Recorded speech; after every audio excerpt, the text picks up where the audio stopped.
What a great way to kick off the service, huh? Thank you, Michael. Thank you, Janet. Thank you, kids, for that beautiful performance. Good morning. Welcome to the Unitarian Universalist Church of Urbana-Champaign. We are a diverse congregation united by our shared commitment to our mission to build community, seek inspiration, promote justice, and find peace. My name is Chris Hannauer, and I'll be leading the service along with the estimable Sam Beshers. Whether you are here in body or joining us from afar, we welcome you into this sacred space. We bid a special welcome to the guests who have joined us today and invite you to complete a visitor's card so we can stay connected. However you are joining us this morning, whatever you bring with you on this dreary December day, we trust this service will bring you what your heart needs. Your comfort is important. If you need to move around or grab coloring supplies from under the lanyard table, please do so at any time. If you're feeling a bit too crowded here in the sanctuary, anyone is welcome to join the live stream in Fellowship Hall just across the entryway. Please be aware and respectful of others' needs and boundaries and pay attention to the color-coded lanyards people may be wearing. Children and our REE volunteers will be invited to their classrooms after the time for all ages, though children are also welcome in the sanctuary throughout the service. Our nursery is available to little ones under 5. I have one note before we begin. The program today will be slightly different than what appears in your order of service, calling an audible, as they say. All the elements will be as written, but we've flipped the reflections of Katie Madigan and Sam Beshers. Also, today the role of Sam Beshers will be played by Chris Hannauer.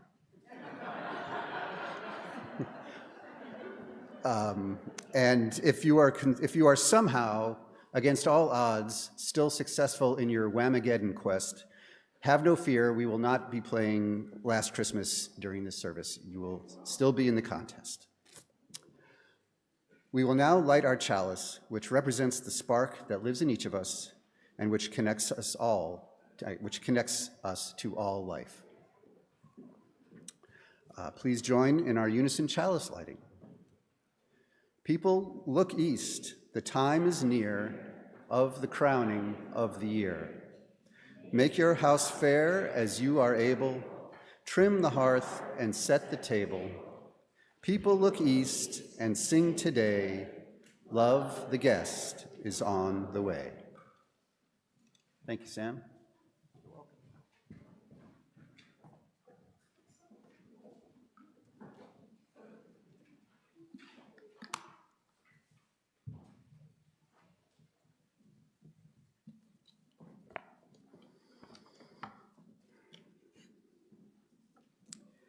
If you've spent much time with me around the holiday season, you've probably heard me ask this question.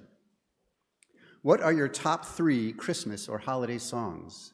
Also, and this is important, tell me if you have a specific performance of the song that you are thinking of.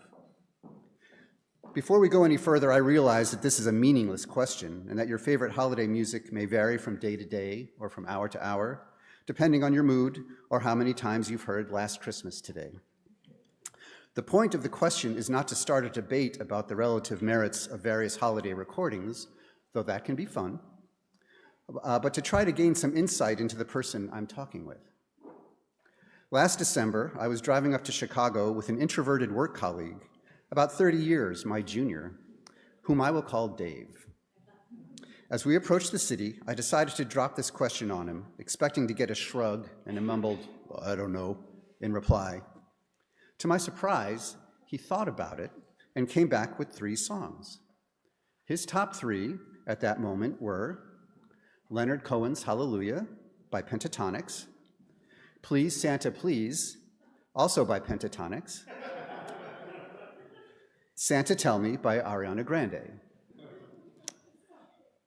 The rest of the way into the city, we leveraged the magic of Spotify to alternate between each of our favorite picks, engaging in a kind of musical discussion that, from my point of view at least, was the most intimate conversation I'd ever had with this person, then before or since.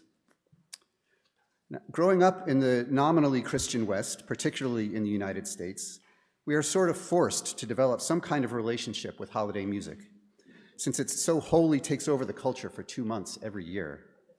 Every year. A form that emphasizes nostalgia already, it becomes intertwined inextricably with our own experience of the holiday over time, be that good or bad. So naturally, I think your preference for specific holiday tunes will reflect who you are now and where you are in your life's relationship with Christmas. Apart from a very cool version of Jingle Bells by Frank Sinatra that I'd somehow not heard before, I didn't really connect with any of Dave's choices. I found them to be a bit saccharine, and let's not even get into the question of whether Hallelujah, though an excellent song in all respects, belongs in the holiday canon. It doesn't, and when I am king, it will be banned. Though this didn't surprise me, it did make me think about how my own tastes in holiday music have changed over the years, which led me to the uncomfortable contemplation of what my favorite holiday tunes would have been when I was 23 years old. It probably would have been something cringeworthy like this: Deck the Halls by Mannheim Steamroller, Santa Baby, the Madonna version, Do They Know It's Christmas by Band-Aid. No booze, please. As you will hear later, my current top 3 bears little resemblance to this one. Today's service is an attempt to look at how our relationship with the American Christmas changes as we go through life. Each of the people you will hear today was asked to provide their current top 3 holiday songs and a brief explanation of what each song means to them now and why. And one thing I've learned over the years of asking this question is that for reasons that remain mysterious to me, not everybody in the world spends a lot of time ordering their favorite holiday tunes. For that reason, I'd like to thank Ben Leff and Katie Madigan for their willingness not only to answer this silly question, but to do so in public. And now, please rise as you are able and join us in singing hymn number 108 in the gray hymnal, My Life Flows On in Endless Song.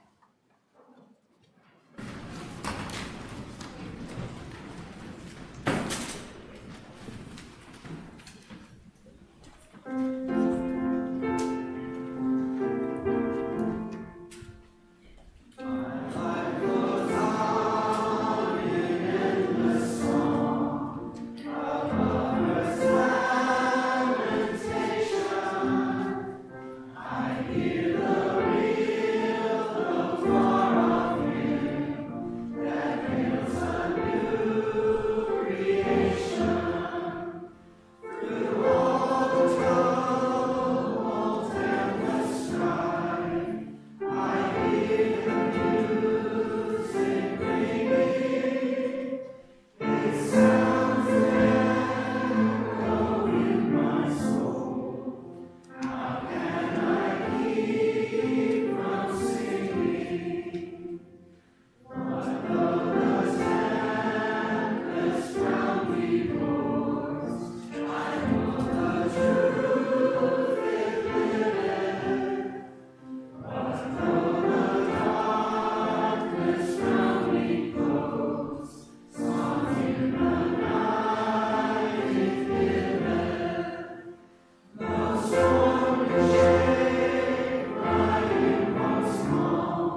All right, it's time for all ages. So kids, I got a story to read. Why don't you come on up and gather around and we'll get it going.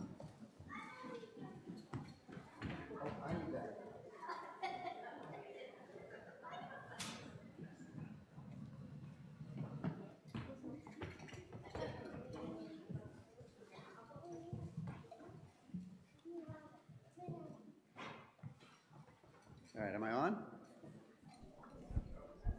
Yeah, there you go. Thank you.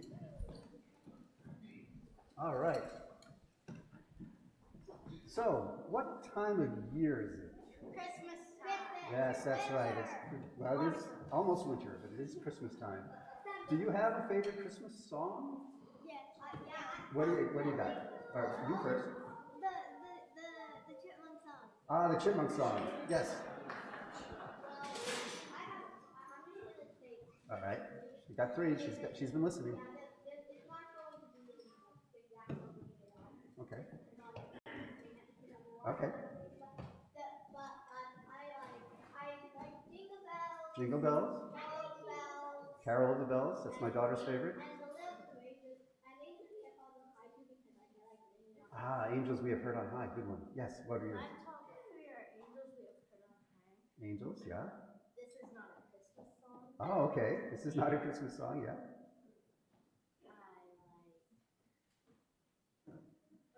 Okay. I like Hallelujah. Hallelujah. Okay. Fair play. Fair play. Yes, Marie. Rudolph. You can't lose with Rudolph. Winona.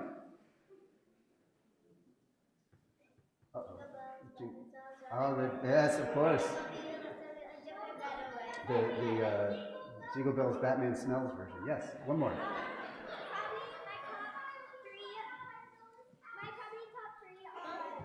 are Jingle Bell Rock, Okay. The Red-Nosed Reindeer, Yeah. and Carol of the Bells. All right. Excellent. All right. We got to hear from Theo because it's a Sunday. What do you got? Okay. So, Run Run Rudolph. Run, Run, Rudolph. All right. Santa Claus is coming to town. Santa Claus is coming to Jingle town. Bell Rock. And Jingle Bell Rock. Excellent ones. All right. Hold on. I got one more question for you. Then we got to get moving with this. Have you ever listened to a song and then misunderstood the lyrics? Yes. Okay. And then you're singing along with your friends and they say, "What are you saying?"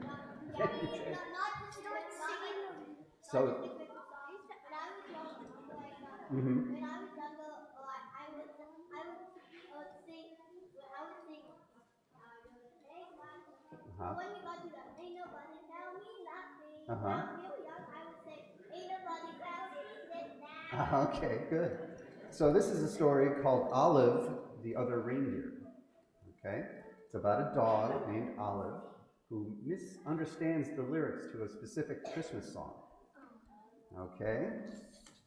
So we'll start reading it, and I'll tell you right now, it's kind of a long story, and so we've had to kind of cut out some of the adventures Olive has in the middle.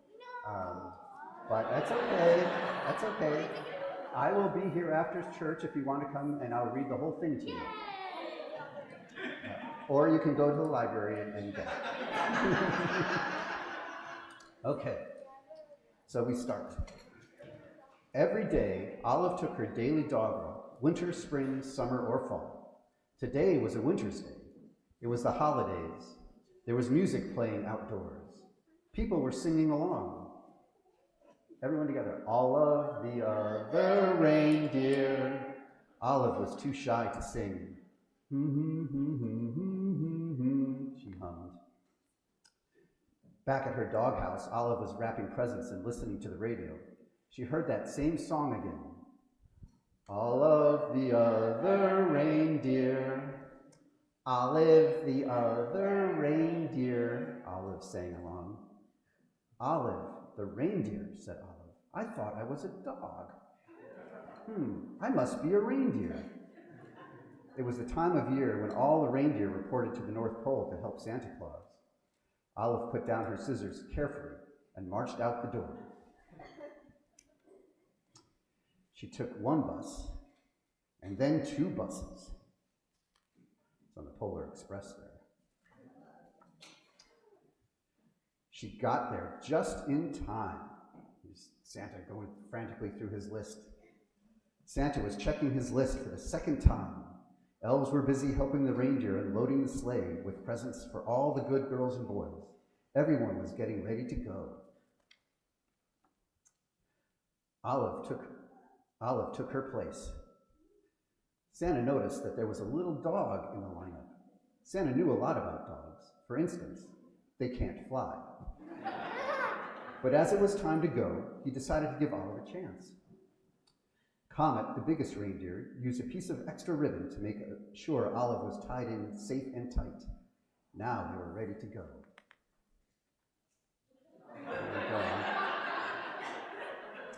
Olive was surprised it was so easy to fly. And then they have many adventures, which I will happily read to you after the service. They were running late, but after a while, all the good children received their presents, and Santa and his team headed home. They were almost home when they got caught in the dreaded North Pole fog. The reindeers slowed down until it was only the breeze that moved them along. The fog was as thick as a pillow. It made everyone feel sleepy. Then Santa remembered something about dogs. They are expert smellers. Olive, I'd hate to be late for breakfast this year, he said. Mrs. Claus has planned a parade of cookies. You can almost smell them, can't you? Olive could smell the cookies. Olive, won't you guide my sleigh this morning? Asked Santa. Olive moved to the front of the reindeer. One of his eyes are red and one of his eyes are green. Oh, you're right. He's got two different color eyes. Thanks to Olive's nose and Mrs. Claus's baking, they made it all the way back to the North Pole. All of the elves sang out a cheer. Hooray, hooray! Santa and the reindeer and the little doggy are back. Back at the North Pole, it was a glorious morning. After eating lots of good food, it was time to open presents. The reindeer got jump ropes and the elves got toy trains. Santa reached into his toy sack. There was just one present left. It was for Olive. It was her very own set of reindeer antlers. They fit perfectly. Then everyone went outside to play reindeer games. The end. All right. Well, thank you guys for being such a good audience. And I said I will be here after the service. You can find me and I will finish reading the whole story to you. And now you can go back to your classes or to the pews, whatever you like to do.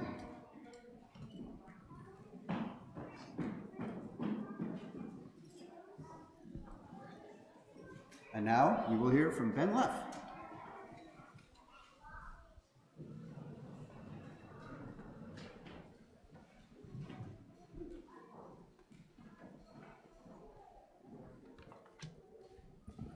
All right. Hi, everyone. Thank you, Chris. So, when I told my wife, Melissa, that Chris had invited me to speak at the service about Christmas music, she laughed and said, "Does he know you hate Christmas music?" Chris didn't know, and don't worry, it'll be fun. No.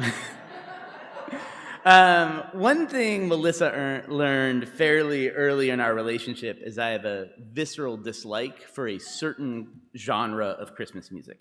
Now, I'm a secular person with a Jewish father, and I would use some choice Yiddish words to describe a lot of Christmas music, dreck, schmaltz.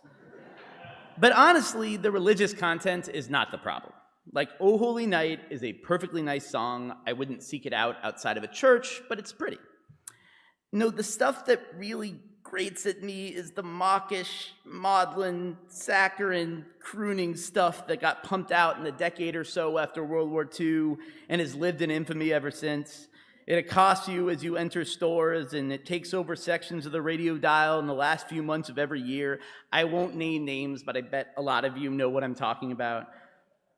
I do admit, though, there are times when it's nice to play Christmas music, when we're putting ornaments on the Christmas tree or decorating cookies. At times like these, Melissa really likes playing Christmas music, and even I see the appeal. So we listen to the Charlie Brown Christmas soundtrack, which is nice. For additional Christmas music in the holiday season, There was a key moment when Theo was little in which I went on Spotify and searched for Christmas music that doesn't suck. And what do you know? There are multiple playlists with that exact title.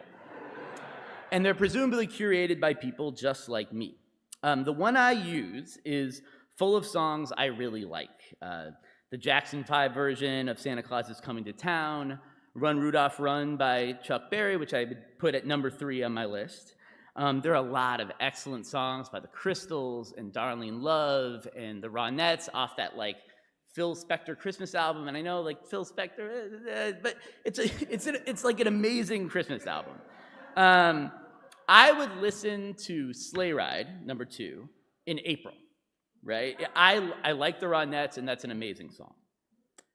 But that's the thing. The songs I've listed, I don't like because they're Christmas songs. I like them in spite of the fact that they're Christmas songs. And given the spirit of the service, that doesn't seem like the right stuff to focus on. So if I had to pick one Christmas song that I like because it's a Christmas song, I'd have to pick the one I first heard in this very sanctuary. Several years ago, Matthew Gladden performed at the Christmas Eve service, and he sang White Wine in the Sun by Tim Minchin. And I can still picture what part in the sanctuary I was when I heard him sing. I was right over there because that song spoke to me, and Matthew's performance spoke to me. I don't want to spoil the song by analyzing it too closely before we listen to it, but I'll say the narrator of the song, almost sheepishly, says that he really likes Christmas. And he sounds practically apologetic that it's an area where he's fallen prey to sentimentality. He has all the cynic's usual objections to Christmas regarding commercialism and organized religion, but when it comes down to it, he likes Christmas because it's a time he associates with being with his family. And as much as I disparage Christmas songs, and as much as I have the cynic's usual objections, I really like Christmas for the same reason. I have these really fond memories of being a little kid at Christmas in my mom's childhood home. And that house was just filled with warmth. That's certainly how it felt to me. The Skalnicks were a fun group to be a part of. They had inside jokes and silly traditions that had been passed down for decades. The dinner table conversations flowed naturally with storytelling and wordplay and absurd running gags. And then in my young adulthood, Christmas was a special time when I got to share with my parents and my sister, where we all came back to my childhood home and shared a roof together for the first time in a while. And now that I'm a husband and a father, I get to invent new traditions with Melissa and Lucy and Theo. And we also gather at my mom's house, and my sister and her kids are usually there, and so the 4 cousins get to run around like banshees. My sincere hope is that these youthful Christmas times are as special for them as they were for me, and that they're making memories of time with family that they'll grow up to cherish. Now, I know that I'm really lucky, because not everyone is fortunate enough to have uncomplicated, warm feelings about spending long hours with the family during the holidays. Family might be a source of trauma, individual relatives might be toxic, relationships might be fraught, but I'm profoundly grateful that I've been blessed with spending my Christmases with family who, in Tim Minchin's words, are the people who make me feel safe in this world. Now, what I just said was just as schmaltzy as any of the crooning Christmas songs that I supposedly can't stand.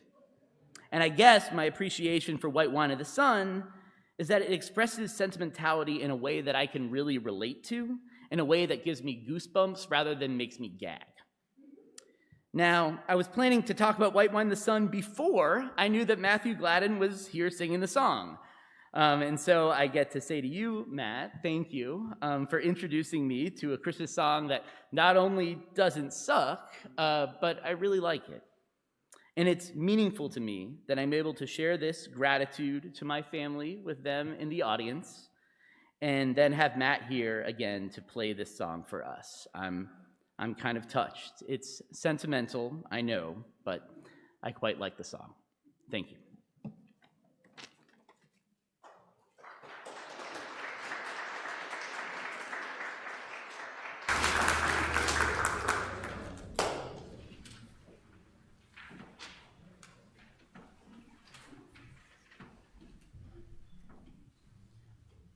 I've sung this song twice in this church, and it's a real gift to do it again.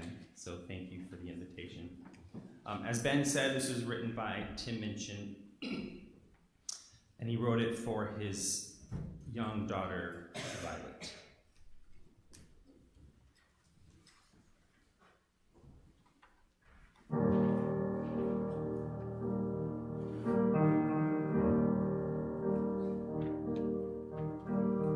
I really like Christmas. It's sentimental, I know, but I just really like it. And I'm hardly religious.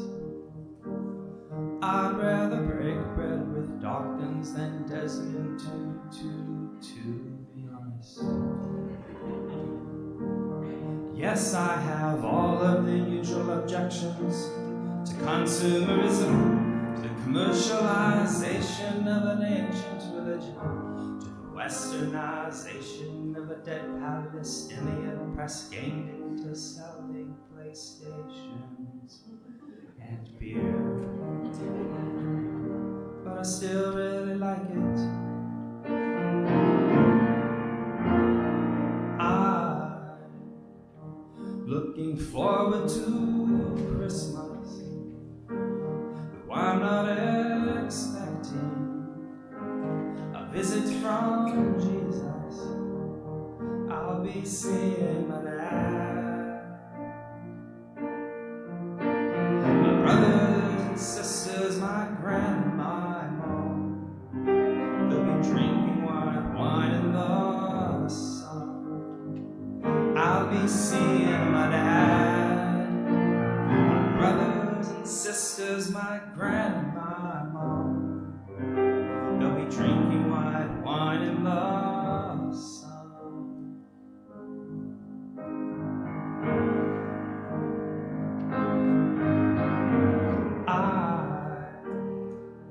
Don't go in for ancient wisdom. I don't believe just because ideas are tenacious, it means that they're worthy.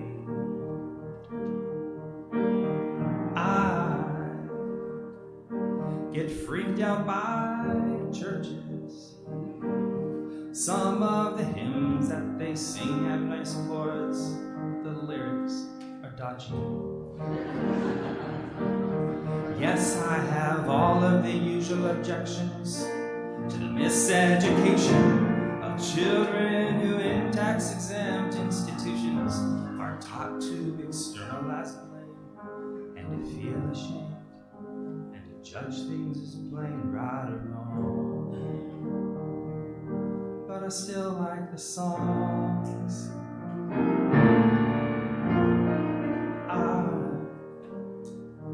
Not expecting big presents.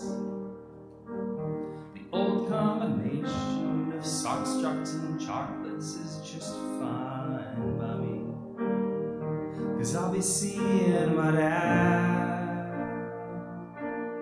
My brothers and sisters, my grandma and mom, they'll be drinking white wine in the sun. I'll be seeing my dad, my brothers and sisters, my grandma. They'll be drinking white wine in the sun.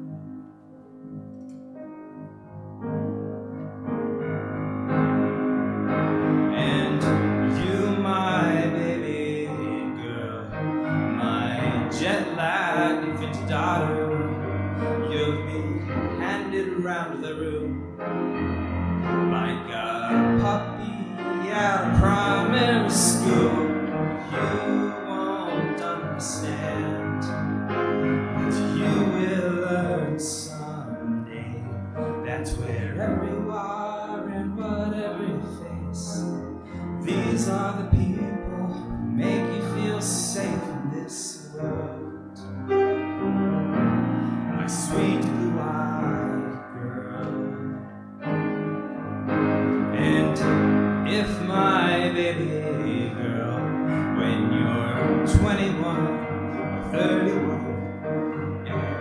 Christmas comes around and you find yourself 9,000 miles from home, you'll know whatever comes.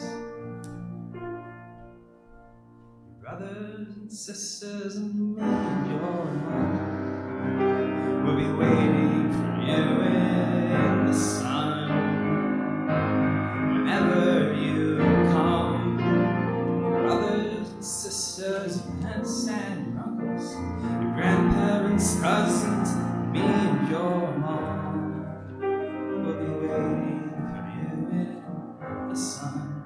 We'll be drinking white wine in the sun. Darling, whenever you come, we'll be waiting for you in the sun. We'll be drinking white wine in the sun, waiting for you in the sun.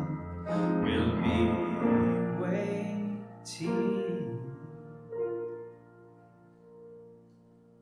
I really like Christmas.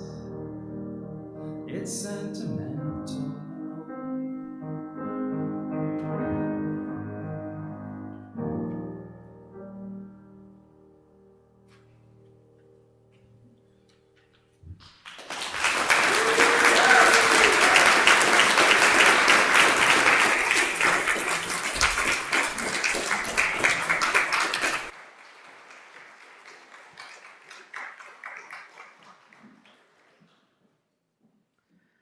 Thank you, Matt. Matt. He never got to be Matt when he was here because Matt was already here. Yeah. When we gather each week, we know we carry our lives with us, and it is an act of spiritual generosity to share our joys and sorrows in community. This morning, we'll begin with a ritual of placing stones or petals in the bowl of water here on the table while we sing our blessing song, May the Long Time Sun. You're also invited to submit a written joy or sorrow on the cards you'll find in the pew racks, or submit them via email to joysandsorrows@uuc.org. Bring your cards to the chalice table or pass them to an usher, and I will read them later in the service. I invite you now to come forward as we begin to sing, May the Long Time Sun.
I don't need a little step because I wore tall shoes today.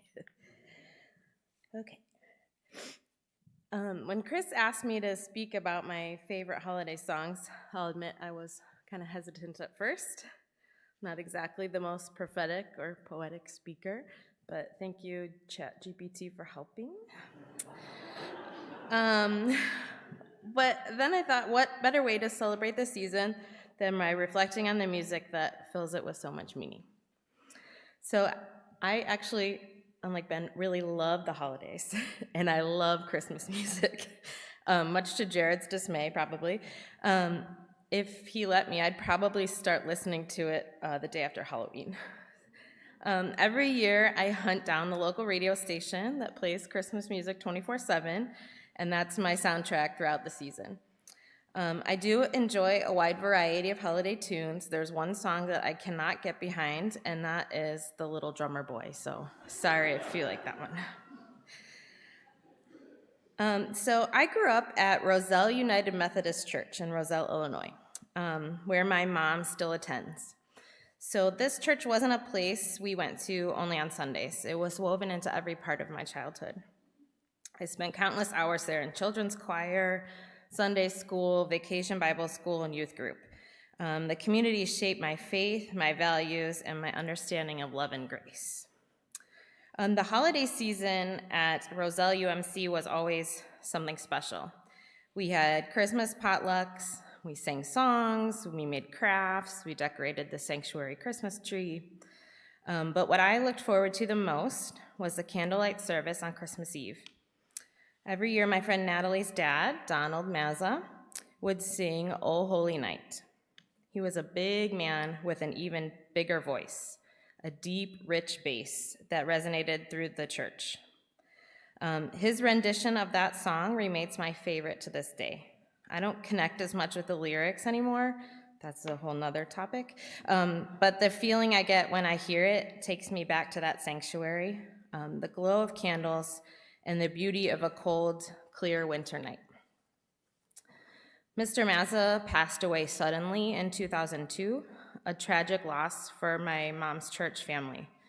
His voice, however, still echoes in my memories, and I treasure the gift of his music. I've searched a lot, and I haven't been able to find a recording of his version of O Holy Night, but maybe some things aren't meant to be replayed. Maybe they're just meant to live on in our hearts. Another holiday song I love, it's not exactly a Christmas song, it's the dreidel song. Growing up, my mom made it her mission to teach my brother and me about different cultures and traditions. Every December, we'd choose a culture, we'd check out books from the library, look through the encyclopedias, and learn how they celebrated Christmas or other winter holidays, pre-internet. We'd plan menus, make decorations, embrace new traditions. One year, we learned about Hanukkah. I remember my mom making latkes while my brother and I played dreidel in the kitchen. At school, even in the 80s and early 90s, we sang the dreidel song during holiday programs, and it always brings me back those precious childhood memories. My mom's example of curiosity and inclusion shaped who I am today, and perhaps it's why I found a spiritual home here in Unitarian Universalism. Jared does joke that my mom and I might be reincarnated Jews because we really, really love klezmer music too. So finally, I'd like to share my third song, which might be the cheesiest holiday song of all time, or on my list at least, All I Want for Christmas Is You by Mariah Carey. I know it's overplayed, cliche, and maybe even ridiculous, but for me, this song holds a special place in my heart. It reminds me of the early days of my relationship with Jared, the love of my life. We started dating in 2002, and from the very beginning, I knew he was the one. That's a long story, but when he walked up to pick me up for our first date, I said in my mind, I'm going to marry him. A year later, we were engaged, and that Christmas season, the movie Love Actually was released.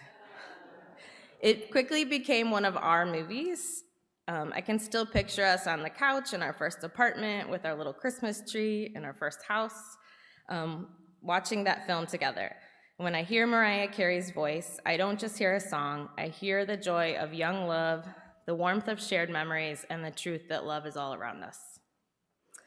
Holiday music has this incredible ability to take us back, to remind us of who we are and where we came from. So whether it's the powerful notes of O Holy Night, the playful joy of the dreidel song, or even the pop cheer of Mariah Carey, these songs connect us to our stories and the people who've shaped them. Thank you for letting me share a bit of my story with you today. May your holiday season be filled with love, joy, and a song in your heart.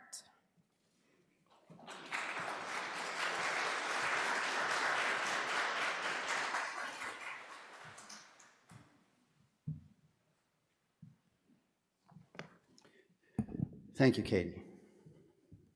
And thank you, Ben, and thank you, Matt. We have many opportunities to connect both within and beyond our congregation. We invite you to subscribe to and read our weekly e-news to stay up to date on all of the activities offered through our REE program and our social action councils. This morning, I want to highlight a few things. This Tuesday at 6:30 is our Vespers service. We're having Vespers every Tuesday in December. The theme this Tuesday is Rest Vespers, so wear something comfy. I thoroughly enjoyed the rest service that inspired that Vespers a couple weeks ago, so wear your PJs. On Christmas Eve, we will have two services, one at 4 and one at 6:30 p.m. And between them, between 5 and 6, we'll have our traditional Christmas Eve cookie exchange. So you can read more details about these and other events in our e-news. Each Sunday, in recognition of our very real interdependence and reliance on each other, we pass the plate and share our offering with an organization doing the work of justice in the world. Our shared offering partner for December, as is our long-standing tradition, is our international partner churches in India and Transylvania. You can give by text or through the online portal on our website. Or, if you are here in the sanctuary, the basket will be passed and checks can be made out to UUCUC, and in the memo, put shared offering. Half of what you give will go towards sustaining the work of this church, and the other half will go directly to our shared offering partner.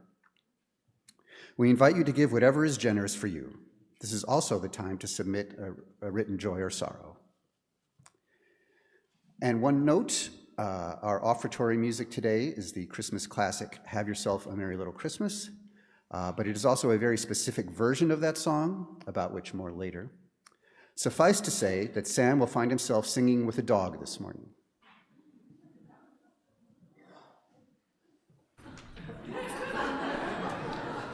So,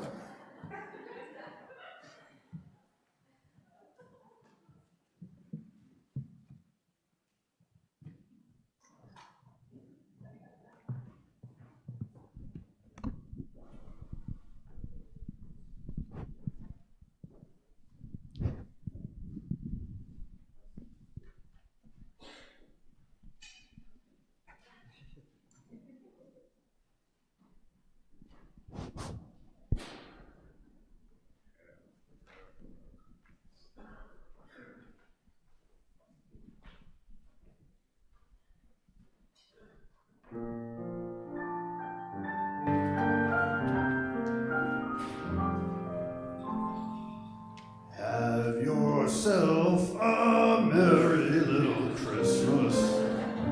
May your heart be light. From now on, our troubles will be out of sight. Sam?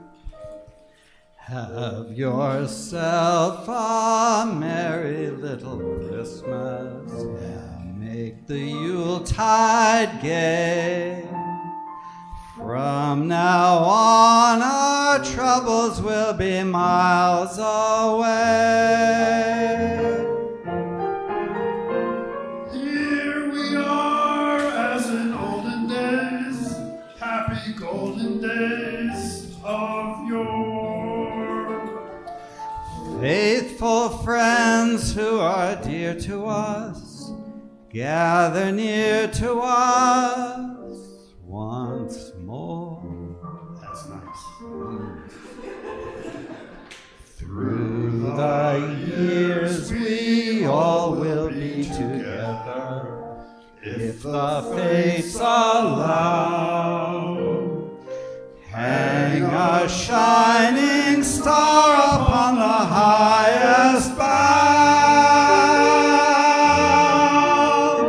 and have yourself a merry little Christmas now.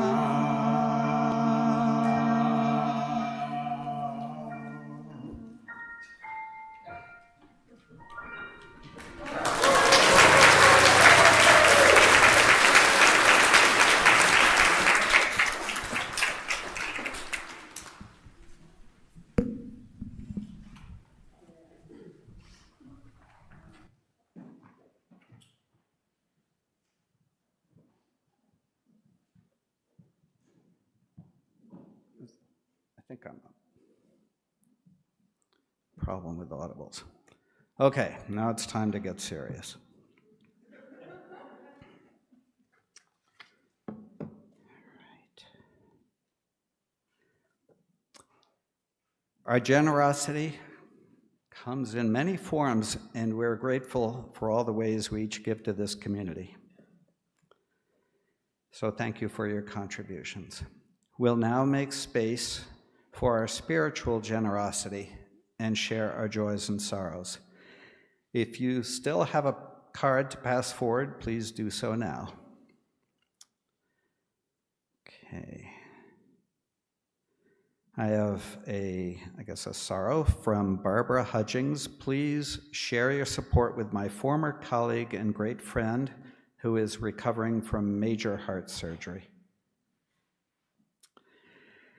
A joy from Wendy Graves. We have been blessed with a new granddaughter, Quinn Beverly Graves, born December 12th, 8 pounds, 6 ounces. All are healthy and happy. That's good. From Beth Simpson. So happy I have a new, smaller ankle brace. Yay, Beth. One of these days, no ankle brace at all. From David Wolf, a joy and sorrow.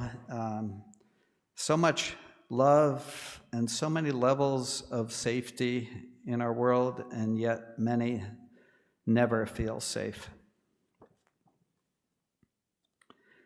From Pat McClard, I would like to express my deep appreciation to the RAMP project team for their relentless pursuit of a solution with the city, contractor, and architect, and let's hope for good weather so it may be finished soon.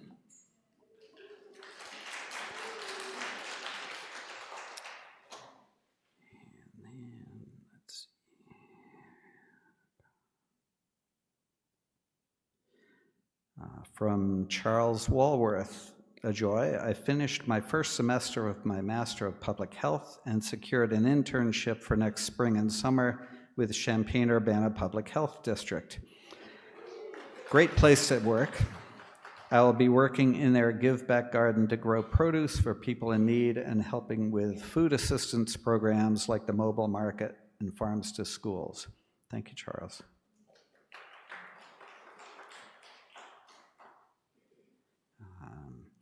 From Allison Bell from the Milan Bell family. Earlier this month, our foster children, Devin and Sari, moved to pre-adoptive homes. Our house feels much emptier without them, but we're glad they're one step closer to permanency.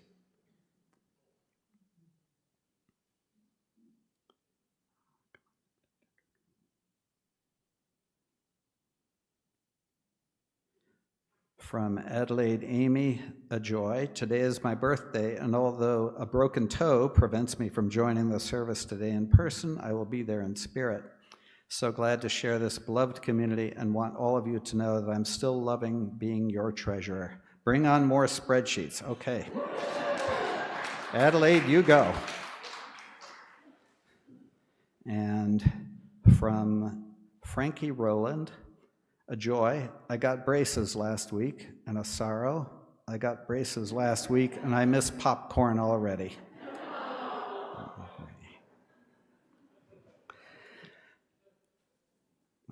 Let's just make sure, okay.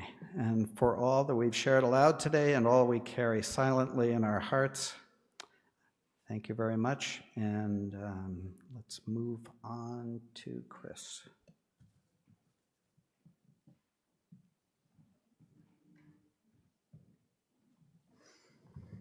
Well, as I said earlier in the service, the part of Sam Beshers will be played by Chris Hannauer.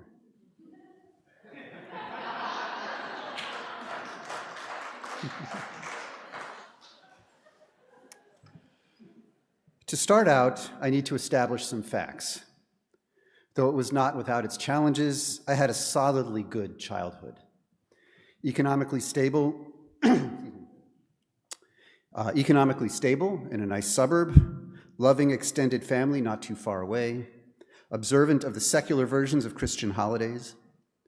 Christmas was a time of excitement and material abundance. I was the classic American child on Christmas Eve, out of my mind on sugar and anticipation, struggling to sleep, knowing that in the morning I was going to get at least a few cool things in addition to the inevitable lame clothing. Chris's top 3 holiday songs at age 10, The 12 Days of Christmas, Rudolph the Red-Nosed Reindeer, We Wish You a Merry Christmas. This is important because, as we've mentioned, the adult experience of Christmas in America is one of nostalgia. Had I a more challenging upbringing, the title of this service might have been, Why I Reject the Capitalist Dogma of Christmas and Why You Should Too. Maybe that's the service you would be doing today. If so, thank you for sticking with us this long. But it was good. It was a good, fun time of the year for me, and so, like Tim mentioned, I just really like it. But though I just really like it, I'm an adult now, and my appreciation of the holiday has taken on some nuances that it didn't have even into my 20s. In particular, a sense of melancholy has crept into my feelings about Christmas, as I imagine it does for everyone who has had a lifetime of experience with it. So having said all that, let's jump into Chris's top 3 holiday songs at age 55. Number 1, Fairy Tale of New York by the Pogues with Christy McCall. A new parent, I first heard this song in my late 20s when a good friend who was much hipper than I included it on a Christmas mixtape. Yes, a tape, an actual tape. I knew it was special when I heard the first line. It was Christmas Eve, babe, in the drunk tank. Wow.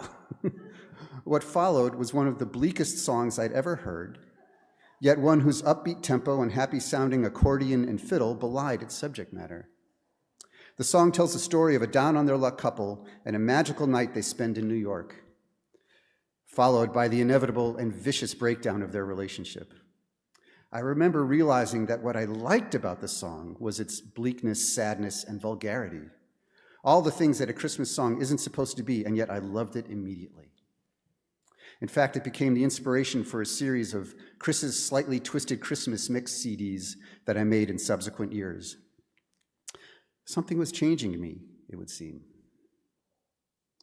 Number 2, Have Yourself a Merry Little Christmas, John Denver and the Muppets version. Kind of the polar opposite of Fairy Tale of New York. Written in 1943 for the film Meet Me in St. Louis, and perhaps thematically influenced by the war then raging, this song distills my nostalgic affection for the holiday into its purest form. Here we are, as in olden days, happy golden days of yore, faithful friends who are dear to us, gather near to us once more. But you know what really appeals to me about this song now? It's modesty. Have yourself a merry little Christmas. Seems like such an attainable goal, doesn't it? Having had children and worked frantically to make their Christmases perfect for so many years, the exhortation to just have a merry little Christmas is one that I can totally get behind. As of 2015, there were 11,714 distinct recordings of this song on Spotify, qualifying it for number 8 on the list of most covered holiday songs. Number 1 was Silent Night with 26,496. Why did I pick the John Denver and Rolf version? Because it was featured in what was for me the seminal Christmas special of the ages, 1979's John Denver and the Muppets, A Christmas Together. Ask any Generation Xer about that, and they'll have seen it, or at the very least will have listened to the soundtrack over and over and over again since elementary school. If you have a spare 30 minutes after hearing about that, ask them about Schoolhouse Rock. In any event, I like the fact that it is a duet, a musical conversation between the rough, worldly voice of Rolf the dog and John Denver's pure, ethereal tenor. I may or may not have constructed this entire service so that I could sing it for you this morning.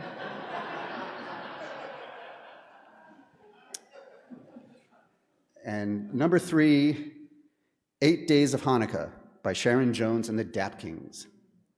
Look, I could stand up here all day blathering about nostalgia and melancholy and ethereal tenors, but sometimes you just like a song because it's an absolute banger. From their 2015 album, It's a Holiday Soul Party, 8 Days of Hanukkah is a retro-funkified evocation of the spirit of Hanukkah and its many rituals. The lighting of the menorah, of course, but also of all the family love that surrounds it. Having done hours of research in the form of listening to the satellite radio Hanukkah station for a while, I can conclusively state that this is the best Hanukkah song ever, possibly the only truly good one. With apologies to Katie. And Hanukkah deserves better. So that's my top 3 holiday tunes for 2024. Assuming I'm still around, I'll come back to this pulpit in 2044 and give you an update on what my current favorites are.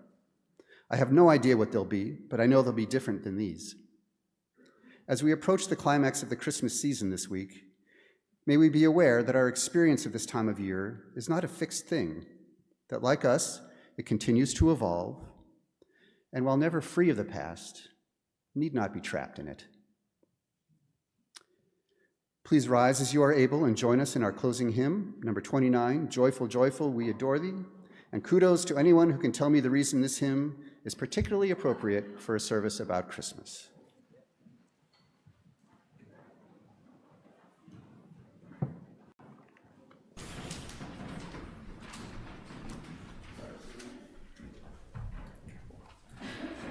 One last thing, if you didn't see it in the order of service, all of the songs that we've talked about here today are on a Spotify playlist, and there's a QR code on your order of service that will take you to that playlist.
So our idea for the chalice lighting and extinguishing was just take some words from holiday music, which we did for the chalice lighting.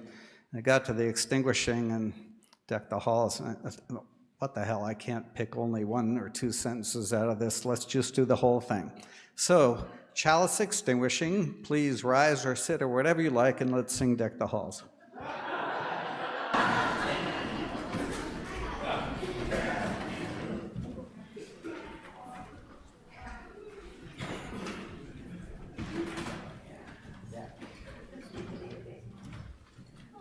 Fantastic.